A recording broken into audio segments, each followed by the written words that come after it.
Hi అండి, welcome to mini blog. ఇదైతే ధవళేశ్వరంలో ఉన్న ధవళేశ్వర స్వామి అండి. మన శివయ్య స్వామి ధవళేశ్వరంలో ఇలా వెలిశారు. శివలింగ రూపంలోనే స్వామి దర్శనమిస్తారు. ఇక్కడ స్వామిని దర్శనం చేసుకొని బయటికి రాగానే ఇక్కడ నాగేంద్ర స్వామి అయితే నాకు కనిపించాడండి. ఆల్మోస్ట్ నేను ఒక్కదాన్ని కూర్చున్నాను, చాలాసేపు నా చుట్టూనే తిరిగినట్లు అనిపించింది. బయటికి శివయ్య దర్శనం అయిపోగానే నాగేంద్ర స్వామి అనుగ్రహించి దర్శనం ఇచ్చాడు అని అన్నారు అందరూ.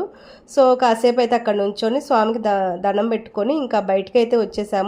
ఈ బ్రిడ్జ్ మీద అయితే ఒక 2 కిలోమీటర్స్ అయితే నడవాలండి. అటువైపుకి అయితే వెహికల్స్ ఏమి ఎలో లేవంట, వెళ్ళటం లేదు. బ్రిడ్జి అయితే గట్టిగానే కట్టారు, మరి ఎందుకు వెళ్ళనివ్వట్లేదు తెలియలేదు నాకు కూడా. ఇంకా అలా బాగా దర్శనం చేసుకుని బయటకు వచ్చేసరికి బాగా ఎండగా అనిపించింది. ఎండ వల్ల ఇంక నడవటం కూడా కొంచెం కష్టం అనిపించింది, కానీ ఈజీగానే తొందరగానే వచ్చేసాము. నడిచి ఇంకా రాగానే టిఫిన్ చేసి మళ్ళీ నెక్స్ట్ దర్శనానికి అయితే బయలుదేరాము. నెక్స్ట్ అయితే గిరిజాదేవి అమ్మవారు, ఆ దర్శనం ఎలా